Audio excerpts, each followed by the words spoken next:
Look at Joshua chapter 1, verses 1. After the death of Moses, the servant of God, God spoke to Joshua, Moses' assistant. What did he say, Pastor Mike? Moses, my servant, is dead. That's the whole scripture I need today. Look at somebody close to you and say, do me a favor. Don't bring nothing into this year that God didn't ordain. If it's not God, it's over. It's over.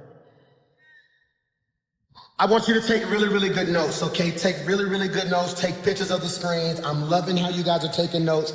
Our word for this year is what? Come on, say it like you made it. Become, by definition, here it is the intentional evolution of spirit, character, and calling. Pastor Mike Jr.'s definition of become for our church is the intentional evolution of spirit, character, and calling. Now, what's one of the most beautiful words in that whole sentence? Intentional. It is intentional. I pray 3 of you can receive this. This is not a season of randomness. This is not the season to be random and think you're going to bump into a blessing, that you're going to learn through osmosis, that you're going to get better because you got older. The devil is a liar. This will be the year of my life where I am intentional. I am intentional about how I read the word, intentional about what I feed my spirit. Can't look at everything, can't listen to everything. I am intentional about, another beautiful word, the evolution. The evolution of my spirit, character, calling. Throughout the years and throughout science, we see evolution. You see this transformation of a caterpillar that becomes a what? Butterfly. I'll never forget in the first grade, Miss McGrew's class at Central Park Elementary, Miss McGrew was teaching us about giraffes. And to this day, it's still the most vivid memory I've ever had. She said, Michael, what were giraffes? And I was like, they got long necks. And she was like, how did they get long necks, Michael? I said, they was born that way. And everybody busted out laughing. I was the class clown. And I never forget, she looked at me and said, did you know that giraffes had short necks like horses, but they ran out of food and had to evolve? I want to ask you a question. Are you going to starve or evolve? Are you going to become stagnant or evolve? They left. Are you going to stay stuck in the memory of what was, or is this your season of evolution? Some of y'all ought to just shout, stick close to me, because I'm getting ready to evolve. It's so much more in me than you see. Become is the intentional evolution of spirit, character, and calling. That is so important. It is the journey from who you have been to who God already sees. And I want to ask you this question. I preach this same message the first Sunday of every year until God calls me to glory. I'm going to be 90 years old on the first Sunday of every year, asking you the same question. Put this in your notes. What's your mission and what's your vision? I believe each person should have a personal mission statement. A personal mission statement. The mission statement is who you are. The vision is where you're going. I'm going to say that again. If you're writing notes right now, you can put my mission is who I am. My vision is where I'm going. Or for the sake of this sermon series, my mission is who I'm becoming. My vision is what I'm pursuing. Preach, Michael. My mission is who I'm becoming. My vision is what I'm pursuing. Pastor Mike, what's your mission? You know it. Don't even realize you know it. It's to love God, love people, make a difference. Every morning I wake up, that's my mission. That's my life's mission. I'm going to give God my whole heart to the best of my ability. I'm going to love people to the best of my ability. Give you the shirt off my back. I love going to doctor's visits. Every time I've ever walked in a doctor's visit with somebody who was sick or battling for their life, the nurses come in the hallway and say, can you come back up here more often? They just smile and they ain't been in good spirit. I love making people smile. I love standing before you and giving you work, that aha moment. I love when I'm teaching, then out of nowhere, I can see the light click. And you're like, I'm like, yeah, that's what I love. God, I love people to my core. I love people, and my mission is to make a difference. Not to make money, not to be famous, not to be popular, not to be a celebrity, not to be the biggest pastor in the city. I just want to make a difference. I want, when God calls me home, I want testimonies being told of how that man made a difference in my life. That man made a difference in my life. That's my mission. The mission is what? Who you are, but the vision is what you're pursuing. Mission is who you're going to become. Your vision is what you're pursuing. See, the reason I need you to identify your mission is because too many people fail year to year because you're so caught up on what you're trying to get instead of who you need to become. And see, if your whole life is about what you're trying to get, once you get it, it's going to change you because you never discovered who you were. And the reason people can't figure you out is because you ain't got it, but you walk like you got it because you know who you are.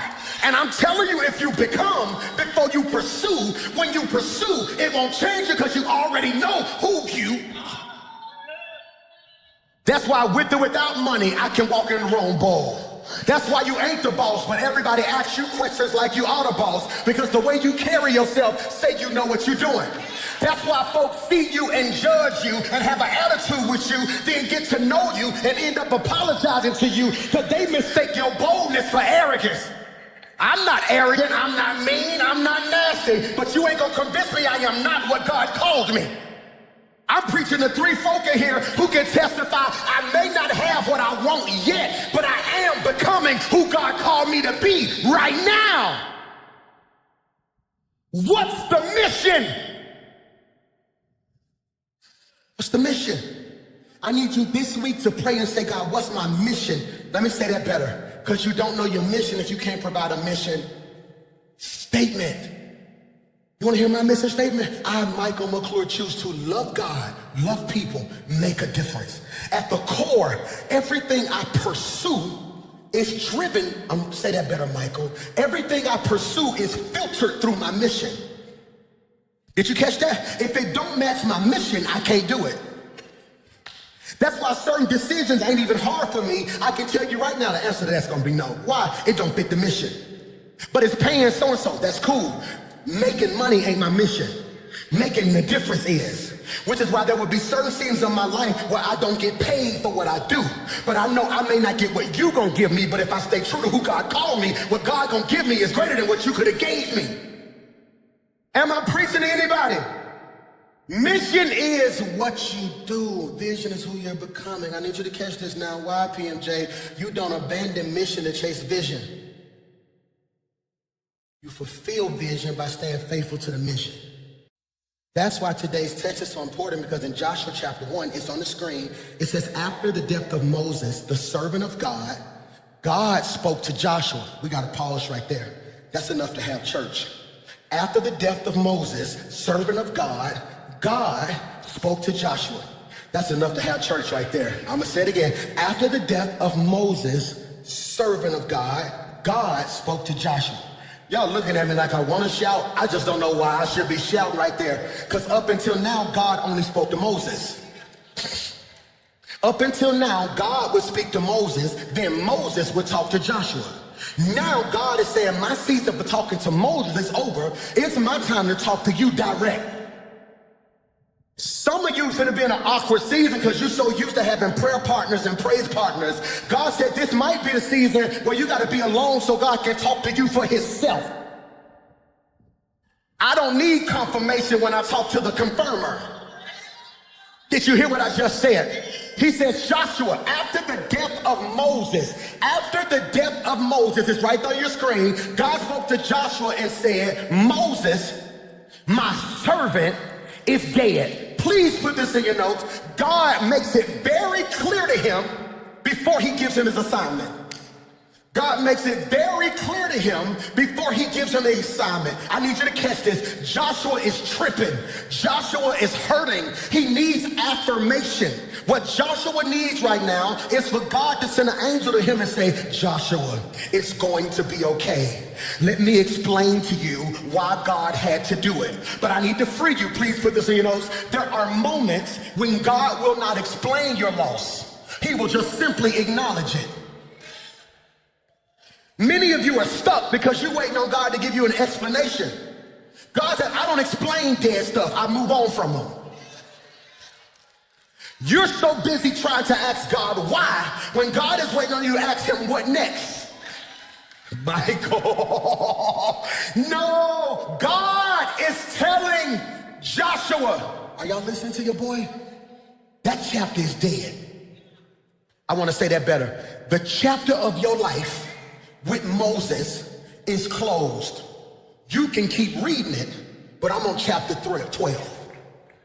I want you to catch this. I love what Henry Cloud says in Necessary Endings. This may be worth writing. He says in Necessary Endings, the inability to end something that is over is the number one reason people stay stuck. The inability to end something that is over is the number one reason people stay stuck.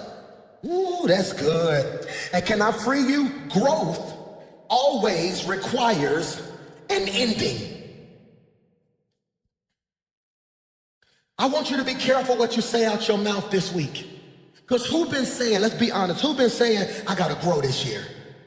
What you really been saying is, God, what do I need to end? Because in order for something to live, something gotta die. Yeah. So I'm really believing God's gonna grow me to where I'm gonna be a wife. Well, God said, no, I might need your season of dating to end for a while. Because in a certain state you in, you're not ready. When I'm believing God for promotion, God may be saying, well, I need your ambition to die right now. Sit still and let me work. And I came to submit and suggest to you that delayed endings create prolonged dysfunction. Delayed endings create prolonged dysfunction. I'm gonna say this, and I know everybody gonna say, man, I just put my own business out there. The places of my life that are dysfunctional is because I wasn't quite ready to close certain doors yet. And many of us don't want to end stuff because we think as we end it, we're taking a loss. Michael, many of us don't want to end stuff because in our eyes, Jackson, we think to end this is a loss. So I don't want people to think I lost. I don't want people to think I lost, because if people think I lost, they're going to think I'm losing, which is going to make me feel like a... So you rather walk around like a faking like a winner when you're actually losing, when the real win would have been detachment. Can I free you? Please put this in your notes. Endings are not about loss. Preach, Mike. Endings are not about loss. They are about capacity. God says, I feel my help coming now. I don't end stuff so you can lose. I end stuff so I can make room, so I can give you more. I'm only preaching to 3 of y'all who lost some stuff in 2025 and you still been trying to wrap your mind around how they could leave or how you could lose this. When God is telling you, you don't even see, I'm making capacity. I'm getting ready to send you so much, but it was certain stuff I could not send you as long as there was too much crowded space in your life. I don't know who word this is, but I speak capacity over your life. God said, I'm making room. If they don't call back, don't call them. I'm making room. I need you to get rid of that attitude. Lose the attitude so you can get some peace. Lose the pain so you can get some joy. Lose the frustration so you can finally see my vision. You think you're going through a losing season. God said, baby, I'm just making room because I'm getting ready to send something greater than you ever seen.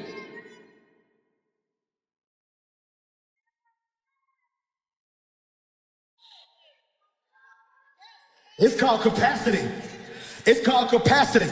You over here crying about who left. You're going to stop in a minute and realize you got more money now. Because you was paying for them and you. Can I get a what?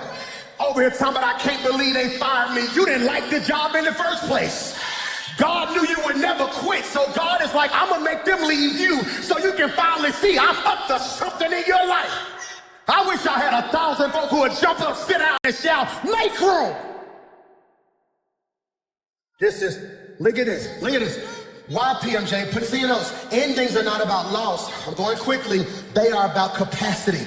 Can you put this on the screen? There it is. Ending the wrong thing creates room for the right thing. Woo, that boy preaching today. Ending the wrong thing creates room for the right thing. This is critical. Joshua could never become Joshua while trying to be a continuation of Moses.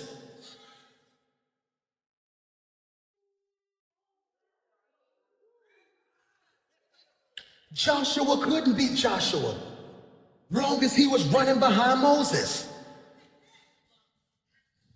So I was so happy being my daddy praise and worship leader. I did praise and worship, then they messed around and gave me a youth ministry. I'm gonna be very clear. If you think The Rock is dope, my youth ministry was off the chains. I'm talking about, I walked in my daddy's office. I said, Dad, can I get one row for all the young people in our church? He was like, cool. My dad's church is a right pew and a left pew. Then it's a big center aisle. So I started out with just one row of kids, all right, boom. It was me and probably like 9 teenagers and probably 3 people in their 20s. All right, 3 months later, I got the whole left side of the church. When I tell you it was a move, hear me when I say this. My dad, my mom, them, it was a beef too. It was me and Lady versus my dad and my mom. And then so we would be over there. We was the youth pastors, they was the pastors. And so we would walk in church and I had my youth department so fired up, I would do praise and worship. And I ain't just do praise and worship like they do praise and worship. They'd be up here singing. I had dancers on stage. You remember back in the day when the people used to liturgical dance? I was like, why y'all gotta wait till Easter to liturgical dance? I brought them to rehearsal. We used to sing, Lord, you're good. I used to get up on Sunday, come on, give God a hand clap of praise. They would start the music with, boom, Lord, you are good and your mercy endureth forever. I still remember the steps, boy. People from ever. You was one of the dancers. People from every nation and tongue. Boom. From generation to generation, we.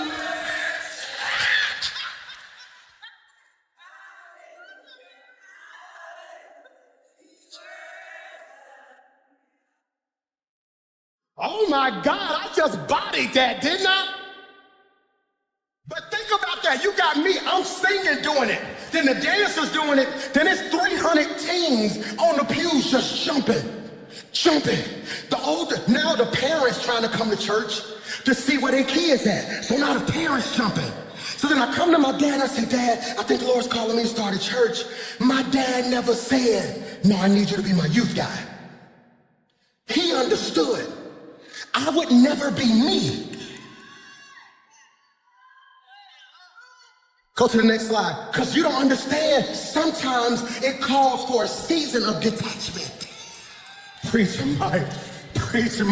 I want to free you. Becoming, can you put that in your notes? Demanded separation.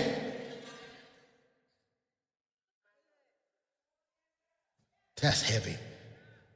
And many of you are so clingy, you can't become. Who wants your child to become smarter, yet you detach and send them to school? Who wanted your child to cheer or play sports? You detach and let somebody coach them. But in your personal life, you try to be everything to a person.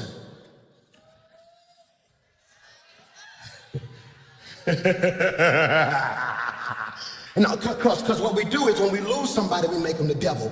Put this in your notes. We either deify or demonize.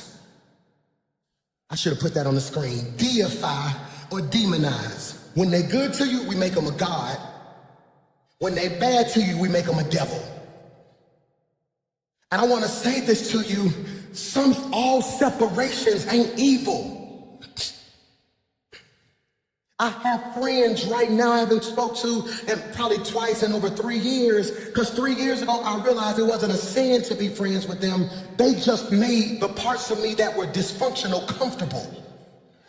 Jesus Christ, that was good. There are certain friends in my life I had to detach from because they made the parts of me that were dysfunctional comfortable. It ain't a sin to be with them. We didn't do nothing sinful. They just made it comfortable for me to complain. They made it comfortable for me to never deal with my weight.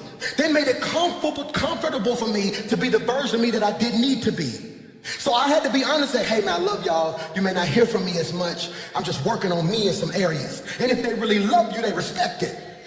Only people who like the dysfunctional you make you feel guilty for trying to be a better version of you. Preacher Mike McClure. How you gonna guilt trip me for trying to be what God called me? Because now it's forcing you to deal with the fact that you ain't who God called. Am I preaching to anybody today? So hear me, because most of us don't want detachment. Hear me, most of us don't want detachment because we don't want to deal with rejection. This is critical, and I came to speak over your life. I'm finna ride right here. What you think is rejection is really projection. Michael, what you think is rejection is really projection, okay? You don't like this when I say this, okay? All right, who likes rejection? Okay, I didn't think so, okay? Every mama who done had a baby, give me a what? Every mama who done had to give birth to your baby, give me a what? Every mama who gave birth to your baby and rejected the baby, give me a what? No, every mother in here rejected your child. If you look at science, your baby didn't want to come out. Your baby was floating in water, having all their food brought to them, comfortable. Couldn't nobody get to them, couldn't nobody hurt them. Your baby didn't say, I'm ready. Your body did. The only reason your baby here is because your body rejected your baby. And the rejection of your baby is the birth. You got here off rejection. So if you were birthed through rejection, what makes you think their rejection gonna kill you? So when you go through rejection in your life, instead of saying what's wrong with me, you need to say, God, what you get ready to birth in me? Talking about we don't like you, good. That must mean I'm on a level that they can't comprehend yet, and God's getting ready to birth something new in me.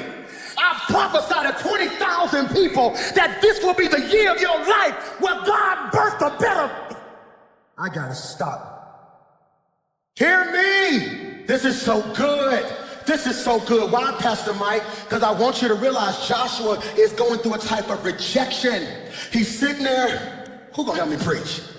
Joshua sitting there, right? Joshua, Moses dead. I don't know what to do. I don't know if you people gonna listen to me. I don't know what to do. It's like everything. And God, put the finger notes, gives Joshua 30 days to grieve. God says, all right, Moses dead, leave him alone. Day one, oh God, it's okay, just keep an angel around, make sure don't nobody get him. Day 5, what do we do with that Moses, Lord? It's cool, they was close, they was tight, God bless him. Day 10, oh, he's still out there crying, it's cool. If the relationship real, you should feel it. Day 20, is he making any progress? He's still in the same spot. It's all right, give him a second. Day 25, he's still up under that tree crying, God, we got to figure out what we're going to do. The children of Israel, they need a leader. Somebody got to get up. I saw a boy in the back. No, we ain't going to get the boy in the back. We're going to give him enough time to grieve. Day 30. Hey, Joshua, it's on the screen. Do me a favor. Moses, my servant. You missed the clap back. Moses, my servant. Let me be very clear. He meant more to me than he meant to you. I done gave you 30 days to deal with this. Look at the scripture. He says, now I need you to get going. I like what the NASB version says. It's on the screen. He says, Moses, my servant is dead. Therefore, arise. I'm going to preach to myself right here because you don't know why to shout because you don't understand Hebrew. Old Testament written in Hebrew, New Testament written in Greek. If you ever read in the Bible and you're in the New Testament and you want to know what a word means, look at it in the Greek. If you want to know what a word means in the Old Testament, look at it in the Hebrew. Hebrew, okay, I had to write it down because I don't know how to pronounce it. I'm going to read it. Kufamim. Kufamim. I want to get it right because you say it wrong. Kufamim. Here's the pronunciation. You'll pronounce it like COO-FAV-MEM. Arise in the Hebrew, kufamim, means to stand up. Michael, he looks at him and says, hey, I need you to stand up. You've been down long enough. Now here's what you got to realize. I don't need you to stand up physically. My issue ain't that you laying on the ground physically. My issue is you down spiritually, mentally, and emotionally. My issue that you ain't got no money in the natural. My issue is your mind still broke. My issue is your spiritual resistance to pressure has not evolved. Because arise implies, Michael, that something shifted internally before it ever showed up externally. You do not arise because conditions change. You arise because your calling has been activated. Okay, I want to say this. You should have never logged on today. You should have never came to church today. You should have missed this Sunday, because not being activated will never be your excuse again. I speak by faith that I activate every gift in this room. I activate every gift watching me right now. Let everything God put in you rise right now. I plead the blood of Jesus over your mind, your spirit, and your heart. Consider yourself. Paul said it like this: stir up the... It is activation. Why is activation? Okay, have you ever got a new debit card and you went to go use that debit card and it wouldn't work? Why wouldn't the debit card work? You never stopped to activate it. Some of the problems in your personal life is you're trying to draw from people who haven't been activated. Some of the losses you took in the past was because you was doing stuff God didn't activate you for. Preach Mike McClure. And I came to submit and suggest to you, devil, you should have killed me when you had the chance. Because 2026, I am activated. I just need you to touch somebody around you and tell them I'm just practicing to see if my anointing works. Because I speak by faith this year. When I lay hands on stuff, it's going to get healed. When I pray, things are going to shift. When I speak those things that are not, they will be so. I just wish I had 1,000 folk in the room and in the chat who can just shout, I am activated. I see it. I feel that. Yeah, activated, activated. Somebody shout, arise. I got 7 minutes. Put this in your notes. Arise. Arise. Say it like you mean it. Arise. Put the next slide on the screen. Arise is the hinge between the promise. Say that better. Arise is the hinge between the promise and possession. Please put that in your notes. It is the space between the promise, Michael, and possession. For all my note takers, under promise, I want you to put what he said, and under possession, what he gave. So when I tell you it's your season to become, I'm saying it will determine how you manage the space in your life between what God promised you and the day God gave it to you. Most people settle because they don't know how to deal with the space in the middle. The space between, come here, David, God telling you in your daddy backyard, you are the next king. But then he leaves you in the backyard, don't give you a crown, no security, and you still ain't nothing to your family because it's a space between him prophesying it and it manifesting. And some of y'all got to be careful because there are people who will love you when it's prophesied, then kill you when it manifests. Folk don't mind being your friend when we all shouting about what we gon' get. It's hard to be your friend when you get it before me. Michael, hear me when I say this, and I'm telling you this is your season to assume responsibility. Assume responsibility. Assume responsibility. I'm 41, that means my parents in their 60s, yada, yada, yada. So this whole year of my life is assuming responsibility. Where you want to be at in 3 years, mama? Where you want to be at in 3 years, daddy? What you looking for? What you doing with this? I'm gonna be what you finally raised me to be. Y'all set me down as a young boy, had me sitting in counseling meetings, had me sitting in this. I would tell you, now it's here. So what you want? No, we're not gonna do that, we're gonna do this, we're gonna move this, we're gonna move that, we're gonna do this. What you want, mama? What's your ultimate dream? How do we get there? Let's go ahead and put this up right so. Baby brother, what you want to do? What's in your heart? Okay, boom, boom, boom. I believe in my soul, my brother, author. When he preached, you can hear books, can't you?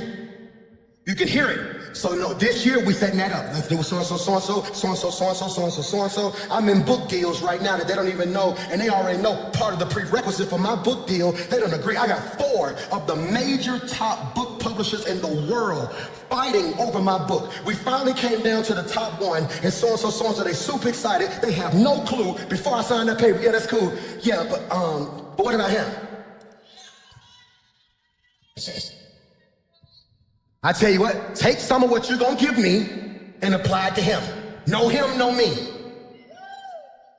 I'm taking responsibility. My sister's not married yet, so I'm her husband now. So what we doing, Leek? How we doing so-and-so? I want my sister so-and-so. No man gonna be able to so-and-so, so-and-so. You know who your brother is, right? So we're gonna do X, Y, Z. We moving so-and-so over here, so-and-so, so-and-so. I'm planning the next 21 days a family meeting to figure out what we gonna do, so-and-so, so-and-so. Here's what I need from y'all. Y'all know I'm insecure. Y'all know I got anxiety. So when this happens, if y'all don't mind, just reach out and tell me so-and-so, so-and-so. Come sit over here and just look at me certain days so I can feel better about so-and-so, so-and-so. All right, y'all ready? Put your hands in. And that's what it's gonna take. My mama got an attitude with me yesterday. I sent a little voice saying, Mama, you gonna do so-and-so, so-and-so. She gonna lead a family group text. Guess what Dee did? Put her butt right back in the kitchen. Because I'm taking responsibility. You done gave everybody in your circle 6 years to be what they said they was gonna be. Then now you gotta wake up and say, hey y'all, I love y'all. If we're gonna be friends in 2026, here go the plan. We ain't doing so-and-so, we ain't doing so-and-so, we ain't doing X, Y, Z. If we gonna do something, we gonna do it. Now let me be clear. If y'all ain't serious, here's where I'm gonna remove myself. Because I refuse to be where I am this year, next year. I assume responsibility.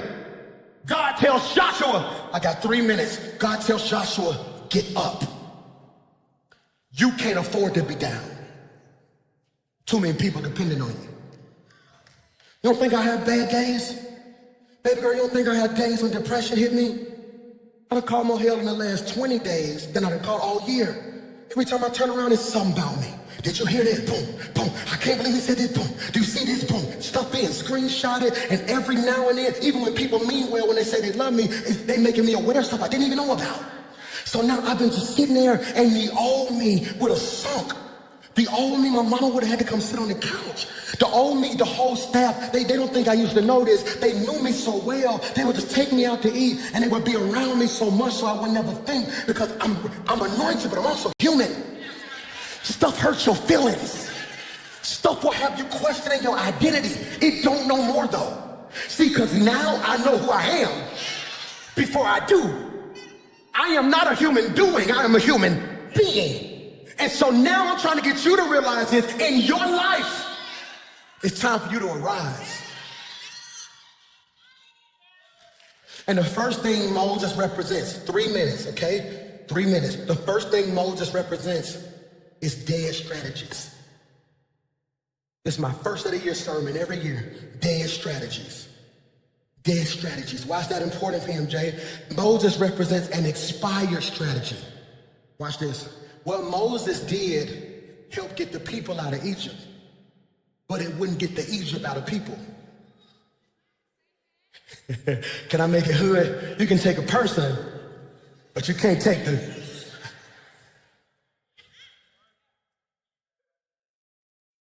And what I'm telling you is, many of you, as you start this year, I want you to pause. Don't get upset, but if you think about it, you're gonna make a list of goals wrapped around old strategies. Now keep in mind, I said he represents dead strategies, not failed strategies. I want to be very clear. Moses, what he did worked. Problem is, what delivered you may not develop you. This is good Sunday right here. What delivered you may not develop you. Bro, you ever been swimming before? Right, you ever seen somebody drown before? Almost drowned. They had to throw that little circle thing, the little donut out there. What is that donut thing called? Like a lifesaver. Like the candy you eat, it looked like a... I'm a big bag, pray for me, I saw a candy. So you know that little lifesaver? Who's seen that little lifesaver? Somebody be in the water, like he throw that thing out there, boom, and the person grab it, what they do to it? Pull them in. You ever seen somebody go get swimming lessons? They don't use that lifesaver.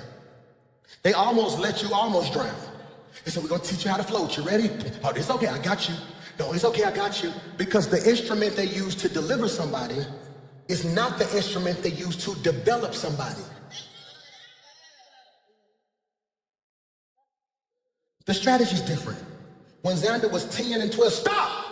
Hey, stop doing something. Now make me tell you again. No, you can't go over your cousin's house. He turned 19 next week. My strategy's changing. Now when he texts me, Dad, can I go chill with my girl? Absolutely, man, just hit me when you get there. Right now, he don't know this, but every answer is yes. Dad, me and my girlfriend go to meet. Man, cool, do your thing, let me know. You got money? Hey, don't let her pay, do so and so, so and so. Okay, boom. Dad, I'm thinking about going, hey man, do your thing, baby. You wanna know why? In 90 days, 120 days, 180 days, he's gonna be on his own. If my strategy don't change, he's gonna leave and say, I can't wait to get out this house. I need him to be in the world, but wanna talk to me. You got me? Mike gonna be 18 in February. So it's different now. He telling me stuff, like, okay, I love you, baby. No, we're cool. Dad, I don't like so-and-so. Cool. Dad, when you do something, hey, do your thing, baby, I love you. Hey, what you need? I don't know about that, Mike. If I was you, I would do so-and-so, so-and-so. Okay, cool. All right, God bless you. May 16. No, because I said so. The strategy of him ain't shifted yet. It ain't shifted yet. Because I can't apply what works for him to them. Well, they close their age. No, he's not going to grow up fast. I can give immaturity mature access. Can't do that. See, the strategy God used for Moses was perfect for deliverance. But that same strategy isn't sufficient for development. Remember when Moses was in front of the Red Sea? He said, God, what you want me to do? What did God tell him? What's that in your hand? He asked him a question. What's that in your hand? He said, this rod that you gave me. He said, all right, cool. Stretch it out. What happened? The Red Sea parted. Remember, Joshua is in front of the Jordan River. He's like, God, what we gonna do? I don't have Moses' strategy. God says, but you got the Ark of the Covenant. So he had his leaders grab the Ark of the Covenant and step in the water. And what happened? Same result, different. You better stop mimicking what people do and ask God, is that what he wants you to do? Just because it worked for them don't mean it's anointed to work for dead strategies. Let me pause and parenthetically digress and give you this word right here. Just because it was a dead strategy does not mean Moses was evil. His time was just up. Time was just up. I just filmed a TV show. They wanted me to host this celebration for Dr. Martin Luther King on television, and they brought the whole television crew to Birmingham, Alabama. They filmed it at the Civil Rights Institute, and so I had to spend a whole day hosting, like, we'll be right back after this, just all this other stuff. And I'm walking through the whole Civil Rights Institute, and it was so crazy. I worked so much, I had kind of forgot my granddaddy passed. And I know that sounds weird, but you work so much sometimes, and I'm standing here and I'm looking at a picture and I can literally see my granddaddy in the picture. I'm like, yeah, that's my granddaddy right there. And literally, you know what I said? I said, I'm gonna get him down here. He gonna love stuff. And literally went to pick up my phone. It was like, oh my God. And I'm just looking through everything they did for us. How they marched, how they live. And as incredible as my granddaddy and Abernathy and Shuttlesworth and Woods and King was, if they were all here right now, that strategy wouldn't work. We're not united. It was easier to boycott then. We all had to live in one neighborhood. Now you're going to sit back and say, hey, boy, hey, Ainsley, I'm in Hoover. We see what happened to other countries and we don't even bat an eye because I'm good over here. Oh, I'm black. Well, I'm white. And God is like, y'all want to adopt that same mentality? See, deliverance removes external bondages. Development confronts internal bondages. What I'm telling you right now is you free externally. It's the stuff you need God to heal you from internally. Dead strategies. Number 2, dead, next slide, seasons. Moses represents a dead season. I want to say this to you and I pray you receive it. The greatest enemy the greatest trick or the greatest weapon that the enemy uses to stall us is unprocessed grief. He have us hurt for so long, we don't know how to move forward. Unprocessed grief. Bro, can I tell you something the Lord had me do in 2025? Feel it. I ain't even try to fake it. Let me free you. There are some things in your life you're gonna have to feel. Oh, that hurt.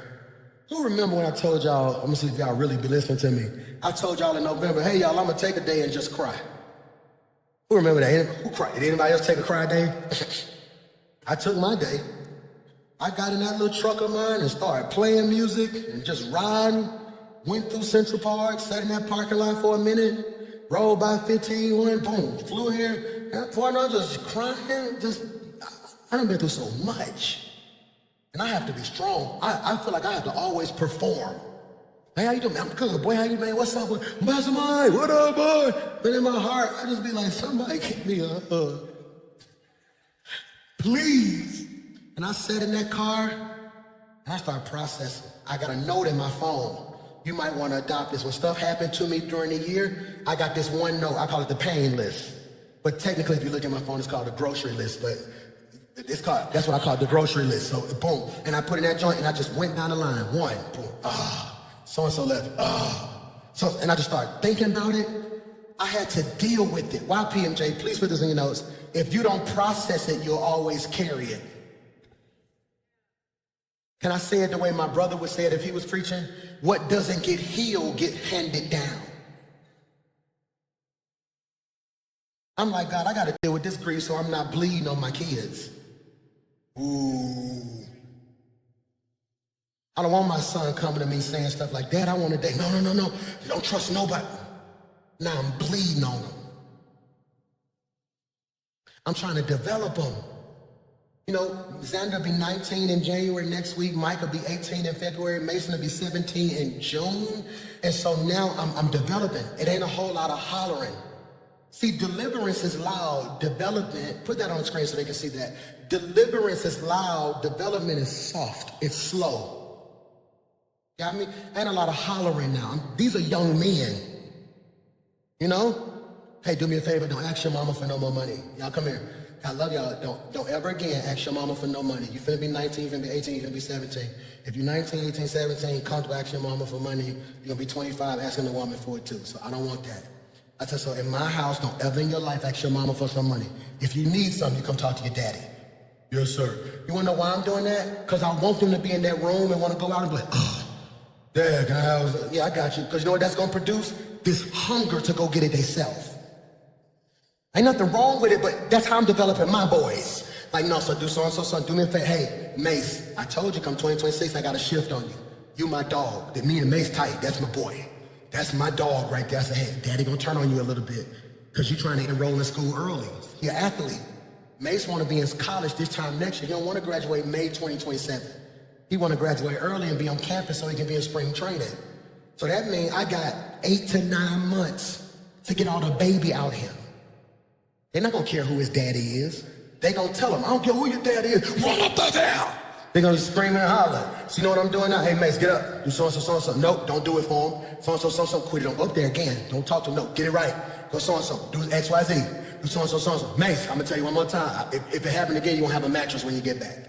I'm gonna let you sleep on the floor. I'm that type of daddy. Not gonna have a mattress again. He gonna come upstairs, whole mattress gone. Mace, you ain't got no mattress, do it. All right, come on, get it right. Let's go, baby. I gotta make him a man. No, see, because the problem with privilege is I'm giving him everything I never had, but I'm also not giving him what made me. So it has to be balanced. You got me? I'm trying to develop them. All my parents, hear me right here. Every leader, hear me right now. You may be trying to talk to people with a deliverance voice in a season of development. You yelling at that woman, she don't need that right now. Hey, babe, I just want to share my heart and let you know what I feel. So when you say this to me, it makes me feel like X, Y, Z. And And I know you share how but I don't even hear you when you start screaming like that. That is dead seasons, dead strategies. Number 3, we're going home, dead squads or dead circles. Next slide, it's the last one of the day. I'm gonna get you out of here. I'll never arrive in the right place while holding on to the wrong people. Man, Michael, do I need to say that again? I'll never arrive at the right place holding on to the wrong people. I want to speak over your life. 2026, I said it on New Year's Eve, I'm gonna say it again today. The question isn't if God gonna open the door. The Lord told me he's opening doors this year. I told you, and I rarely say the Lord said, 3 doors he's opening. Doors you knocked on, doors you did knock on, and doors you knocked on. God gonna spin the block on stuff that didn't work in the past. God gonna open doors that you've been praying for, and you're gonna get phone calls to do stuff you never even dreamed you would be doing. The question isn't if God's gonna do it. The question is, are you gonna change when you get in the room? Which is why it's important before you get it to become. Father, in Jesus' name, I pray I said something that comfort the afflicted and afflicts the comfortable. God, I pray that somebody leaves here today saying, God, I gotta give you my heart, man. God, I pray I'm not building a church that has an allegiance to my teaching more than an allegiance to your word. I pray right now that we shift out of a Moses mindset to a Joshua mindset. Have your way in our life, God, so we can be everything you called us to be. But this will be a blessed year, not just on the outside, but on the inside. We thank you, God. In Jesus' name we pray, and everybody said, come on, stand to your feet with me. Can you clap your hands if you really love Jesus right there?